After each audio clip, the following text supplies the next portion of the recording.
नमस्कार दोस्तों, स्वागत है आपका डायनेमिक डीके में daily news with Dinesh Kumar के। आज के वीडियो में हम बात करेंगे 21 मई 2020 के इंपॉर्टेंट न्यूज के बारे में। पहले आज के वीडियो के की अट्रैक्शंस देख लेते हैं। हमारे आज के वीडियो में national credit guarantee trustee company limited ICMR, AIIMS Delhi और 15th फाइनेंस कमीशन का जिक्र आया है, जिसे मैंने ब्रीफ से इंट्रोडक्शन के साथ अलग कलर में हाईलाइट कर दिया है। तो आप स्लाइड को पढ़ के इन संस्थाओं के बारे में जान सकते हैं। चलिए वीडियो शुरू करते हैं। बात करते हैं साइक्लोन अम्फन की। भीषण चक्रवाती तूफान अम्फन जो है वो कल वेस्ट बंगाल में दीघा और बांग्लादेश के हटिया द्वीप समूह के बीच सुंदरबन के पास पश्चिम बंगाल के तट को पार कर गया। मौसम विभाग के महानिदेशक मृत्युंजय महापात्र ने कहा कि तूफान का केंद्र दक्षिणी और उत्तरी 24 परगना से होकर गुजरेगा, जहां इसका सबसे अधिक असर पड़ सकता है। ये दोनों जिले हैं वेस्ट बंगाल के। इसके अलावा इन दो जिलों और पूर्वी मेदिनीपुर जिले में तूफान की रफ्तार 150 किलोमीटर प्रति घंटे से ज्यादा हो सकती है। भारत जो है वो बांग्लादेश के लिए भी तूफान की चेतावनी जारी कर रहा है। NDRF के महानिदेशक SN प्रधान ने कहा कि चक्रवात के गुजर जाने के बाद NDRF की जिम्मेदारी और बढ़ जाएगी। तो हमारी जो संस्था है ये नेशनल डिजास्टर रिस्पॉन्स फोर्स, यही इस तरह की जो डिजास्टर्स हैं उनमें काम करती है। श्री प्रधान ने बताया कि उनकी 41 टीमें राहत और बचाव कार्य के लिए तैनात की गई हैं और NDRF के अधिकारी राज्य सरकारों के साथ संपर्क में हैं और समन्वय बनाए हुए हैं। उन्होंने कहा कि पश्चिम बंगाल में 5 लाख और ओडिशा में 1,58,000 से अधिक लोगों को सुरक्षित स्थानों पर पहुंचाया गया है और NDRF के सभी दलों ने तूफान वाले इलाकों में अपना काम शुरू कर दिया है। अम्फन तूफान के मद्देनजर पूर्वी तट पर नौसेना जो है, इंडियन नेवी, वो भी हाई अलर्ट पर है और अधिकतम प्रभावित इलाकों में मानवीय राहत सहायता, लोगों को निकालने और चिकित्सा तथा परिवहन सहायता के लिए नौसेना के जहाज विशाखापट्टनम में तैयार हैं। आंध्र प्रदेश के विशाखापट्टनम में INS डेगा और तमिलनाडु के अरकोनम में INS रजाली जो है वो राहत और बचाव कार्यों के लिए तैनात हैं। तो हमारी इंडियन नेवी भी इस रेस्क्यू ऑपरेशन में लगी हुई है। अब बात करते हैं इस तूफान द्वारा मचाई गई तबाही के बारे में। ओडिशा के तटीय इलाकों में इस तूफान ने भारी तबाही मचाई है। कई जिलों में भारी बारिश के साथ तेज हवा बहने के कारण पेड़ उखड़कर गिर गए हैं। खासकर जगत सिंहपुर, भद्रक, केंद्रपाड़ा और बालेश्वर जिलों में भारी से भारी बारिश के साथ तेज हवा ने भारी तबाही मचाई है। तो कुछ जिले जो खासकर कोस्टल जिले हैं वो काफी प्रभावित हुए हैं इससे। इसके साथ ही कई कच्चे मकान जो है वो पूरी तरह टूट गए हैं। इस तूफान के मद्देनजर ओडिशा के 12 तटीय जिलों में अलर्ट जारी किया गया है। राज्य सरकार ने क्षतिग्रस्त जो डैमेज होने वाले 4 जिलों के जिलाधीशों को तूफान में होने वाले नुकसान के संबंध में एक रिपोर्ट जमा करने को कहा है। इन जिलों में कई जगहों पर बिजली सेवा भी ठप हो गई है और इस बीच राहत और बचाव का कार्य शुरू हो चुका है। बात करते हैं हमारे कैबिनेट की। हमारे जो सेंट्रल कैबिनेट है उसने विभिन्न शहरों में रह रहे और रास्तों में फंसे हुए करीब 8 करोड़ प्रवासियों को केंद्रीय पूल से अनाज के आवंटन की पिछली तारीख से मंजूरी दे दी है। इसके अंतर्गत जो प्रवासी मजदूर होंगे उन्हें मई और जून के महीनों में प्रति व्यक्ति 5-5 किलोग्राम अनाज मुफ्त दिया जाएगा। इस आवंटन से कोविड-19 की वजह से शहरों के प्रवासियों और रास्तों में फंसे प्रवासियों की समस्याओं के समाधान में मदद मिलेगी। बात करते हैं कैबिनेट के एक और डिसीजन की। हमारी यूनियन कैबिनेट ने अनऑर्गेनाइज सेक्टर के लिए सूक्ष्म खाद्य प्रसंस्करण उद्योग योजना को मंजूरी दे दी है। तो स्कीम का नाम है scheme for formalisation of micro food processing enterprises. एक नई स्कीम है जिसको आज हमारी कैबिनेट ने मंजूरी दी। इसके लिए 10,000 करोड़ के आसपास रुपए जो है आवंटित किए गए हैं और इसके अंतर्गत अनऑर्गेनाइज सेक्टर के लिए देश भर में सूक्ष्म खाद्य प्रसंस्करण उद्यमों को औपचारिक रूप दिया जाएगा। इसका नाम ही यहाँ पर फॉर्मलाइजेशन है, तो यहाँ पर उसको औपचारिक रूप देने की बात की जाएगी। इसका उद्देश्य इन इकाइयों के लिए वित्तीय सहायता में वृद्धि, राजस्व में वृद्धि, खाद्य गुणवत्ता और सुरक्षा मानदंडों का अनुपालन और असंगठित क्षेत्रों में औपचारिक क्षेत्र में जो हमारा अनऑर्गेनाइज सेक्टर है उसे उसके फॉर्मलाइजेशन में लाकर इस उद्योग की क्षमता को बढ़ाना है। इसमें महिला उद्यमियों और आकांक्षी जिलों पर विशेष ध्यान दिया जाएगा। केंद्र में खाद्य प्रसंस्करण उद्योग मंत्री की अध्यक्षता में एक इंटर मिनिस्ट्रियल जो है वो उच्चाधिकार समिति इस योजना की निगरानी करेगी। राज्य और केंद्र शासित प्रदेश में इस समिति की अध्यक्षता मुख्य सचिव करेंगे। बढ़ते आगे बात करते हैं emergency credit line guarantee scheme की। ये भी हमारी कैबिनेट ने इसको मंजूरी दी है। हमारी यूनियन कैबिनेट ने आपात ऋण सुविधा गारंटी योजना के अंतर्गत 3 लाख करोड़ रुपए की अतिरिक्त राशि उपलब्ध कराने को मंजूरी दी है। इससे सूक्ष्म, लघु और मध्यम उद्यमों के पात्र कर्जदारों और मुद्रा योजना के अंतर्गत ऋण लेने के इच्छुक लोगों को फायदा होगा। ये गारंटी योजना कोविड-19 की वजह से देश भर में जारी लॉकडाउन के से जो सिचुएशन उत्पन्न हुई है उससे निपटने के लिए खासतौर पर तैयार की गई है। कैबिनेट ने national credit guarantee trustee company limited उस द्वारा मेंबर लैंडिंग इंस्टीट्यूशंस को 100% क्रेडिट गारंटी कवरेज देने का भी निर्णय लिया।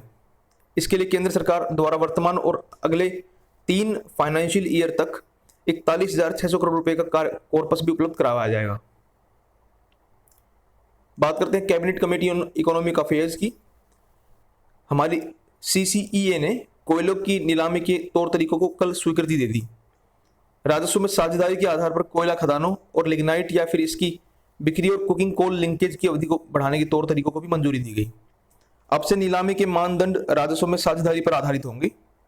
बोलीदाताओं को सरकार को देय राजस्व की प्रतिशत हिस्सेदारी के लिए बोली लगानी होगी। तो यानी कि अब खान की या इसकी जो कोयले की बोली नहीं लगेगी, अब बोली लगाई जाएगी कि हम कितना जो रेवेन्यू होगा वो सरकार के साथ शेयर करने को तैयार हैं।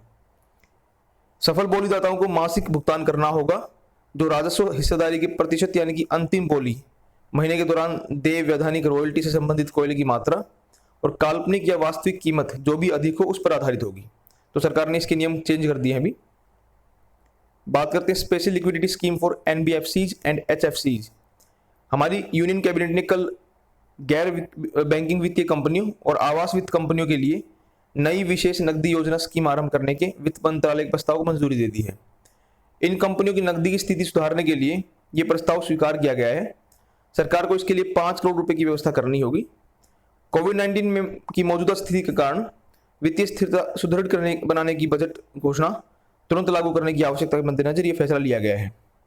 तो ये हमारी आज की कल की जो कैबिनेट मीटिंग हुई थी इसमें कई महत्वपूर्ण फैसले लिए गए हैं।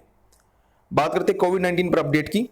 देश में इस समय 61,149 कोविड-19 रोगियों का इलाज चल रहा है और अब तक 42,298 रोगी स्वस्थ हो गए हैं। लॉकडाउन लागू होने के समय रोगियों के ठीक होने की जो दर थी वो 7.1% थी, जो अब 39.62% हो गई है। इस प्रकार इस बीमारी से लगभग 40% लोग स्वस्थ हो चुके हैं। वर्ल्ड में 1 लाख की पॉपुलेशन पर 62 के आसपास लोग इन्फेक्टेड हैं, जबकि भारत में यह संख्या केवल 7.9 है। वर्ल्ड के 10 सबसे अधिक प्रभावित देशों में 1 लाख की आबादी में 115 से 496 लोग जो हैं इससे इन्फेक्टेड हुए हैं। इसके अलावा वर्ल्ड में कोविड-19 से 1 लाख की आबादी में से 4.2 लोगों की मौत हुई, जबकि भारत में यह आंकड़ा 0.2 है। तो हम इस मामले में काफ़ी इंप्रूव पोजीशन में हैं। देश में लगभग 61,000 रोगियों का इलाज चल रहा है, जिनमें से लगभग 2.9% जो है वो ऑक्सीजन सपोर्ट पर हैं, 3% लोग जो हैं वो ICU में हैं और 0.45% लोग ही वेंटिलेटर पर हैं। बात करते हैं ICMR की। Indian council of medical research ने कहा है कि पिछले 24 घंटों के दौरान कोविड-19 की इन्फेक्शन का पता लगाने के लिए 1,08,121 नमूनों की जांच की गई है। अब तक देश भर में 25,12,388 लोगों की जांच की जा चुकी है और हमारी जो ICMR है उसने इस जांच सुविधा को बढ़ाने के लिए सरकारी और प्राइवेट जो जांच केंद्र हैं उनको अनुमति दी है। अब तक 391 गवर्नमेंट और 164 जो है प्राइवेट लेबोरेटरीज को मंजूरी दी जा चुकी है ताकि ज़्यादा से ज़्यादा लोगों की टेस्टिंग की जा सके। हमारे 15th फाइनेंस कमीशन ने स्वास्थ्य क्षेत्र के बारे में अपने हाई लेवल जो ग्रुप है उसको दोबारा बनाया है, उसको पुनर्गठन किया है। वो कोविड-19 महामारी के संदर्भ में अपनी पहले की सिफारिशों की समीक्षा करेगा। कोविड-19 महामारी के प्रकोप और भविष्य में देश में इसी तरह की स्वास्थ्य संबंधी चुनौतियों से निपटने के तौर तरीकों को तैयार करने के लिए ये निर्णय लिया गया है। एम्स दिल्ली के डायरेक्टर जो हैं डॉक्टर रणदीप गुलेरिया, वो इस हाई लेवल ग्रुप के चेयरमैन हैं और डॉक्टर S.K. सरीन तथा डॉक्टर हर्ष महाजन को इस समूह में शामिल किया गया है। ये समूह स्वास्थ्य संबंधी जनशक्ति और देश में अगले 5 सालों के लिए संसाधनों की अनुमानित आवश्यकता का भी नए सिरे से आकलन करेगा। समूह इन आवश्यकताओं को पूरा करने के लिए धन की आवश्यकता के बारे में भी गहरी पड़ताल करेगा। इस समूह की जो है आज वीडियो कॉन्फ्रेंसिंग के जरिए बैठक होगी। हमारे नागरिक उड्डयन मंत्री हरदीप सिंह पुरी ने घोषणा की है कि घरेलू उड़ानें जो होंगी वो 25 मई से शुरू हो जाएंगी। एक ट्वीट में हमारे मंत्री ने कहा कि सभी हवाई अड्डों और विमानन कंपनियों को सोमवार से संचालन के लिए तैयार रहने की सूचना दी जा रही है। कोरोना वायरस के संक्रमण को रोकने के लिए लॉकडाउन लागू होने के ठीक 2 महीने बाद घरेलू विमान सेवाएं फिर से शुरू हो रही हैं। 25 मार्च को देश में सभी वाणिज्यिक उड़ानों पर रोक लगा दी गई थी। तो ये भी अच्छी खबर है कि धीरे धीरे जो सेवाएं हैं, जो वाणिज्यिक सेवाएं वो पटरी पर आ रही हैं। तो अभी 25 मई से दोबारा जो हमारी फ्लाइट्स हैं शुरू होने वाली हैं। बात करते हैं इंडियन रेलवेज की। हमारे रेल मंत्री पीयूष गोयल ने कहा है कि रेलवे 1 जून से हर रोज 200 नॉन एसी जो गाड़ियां हैं वो चलाएगी। उन्होंने कहा कि ऑनलाइन टिकटों की बुकिंग जल्द शुरू हो जाएगी। ये रेलगाड़ियां श्रमिक स्पेशल रेलगाड़ियों के अतिरिक्त होगी। दोस्तों ये थी आज की खबरें। बात करते हैं आज के स्टैटिक फैक्ट्स के बारे में। 21 मई 1904 को एसोसिएशन फुटबॉल को गवर्न करने वाली संस्था फीफा की स्थापना फ्रांस की राजधानी पेरिस में हुई। ये जो संस्था है आप जानते हैं फीफा के बारे में, ये वर्ल्ड कप कराती है फुटबॉल का और इसका जो हेडक्वार्टर है वो स्विट्जरलैंड के ज्यूरिख शहर में है। 21 मई 1932 को अमेरिका की अमेलिया ईयरहर्ट जो है वो अटलांटिक ओशन पर बिना रुके उड़ान भरने वाली वर्ल्ड की पहली महिला बनी। 21 मई 1991 को भारत के former prime minister Rajiv Gandhi जो है उनकी हत्या हो गई थी। इस हत्या में श्रीलंका के अलगाववादी संगठन लिट्टे का नाम सामने आया था। हमने अपने 18 मई वाले न्यूज़ में कवर किया था कि श्रीलंका जो था वो लंबे टाइम से सिविल वार का शिकार था और 18 मई 2009 को ये सिविल वार खत्म हुई थी लिट्टे की समाप्ति के बाद। इस घटना के चलते भारत में 21 मई को नेशनल एंटी टेररिज्म डे के तौर पर मनाया जाता है। तो आज 21 मई को हम यहाँ पर नेशनल एंटी टेररिज्म डे मना रहे हैं। 21 मई 2019 को वॉशिंगटन अमेरिका का वो पहला राज्य बना जिसने ह्यूमन कंपोस्टिंग को वैध घोषित किया। उसके अलावा आज 21 मई को जो हमारा यूएनओ है वो world day for cultural diversity for dialogue and development उसको मना रहा है। तो दोस्तों ये थी आज की खबरें और static facts. I hope you like the video. If you like it please hit the like button, subscribe to my channel and share it with all your friends and don't forget to press the bell icon. Thank you दोस्तों, bye.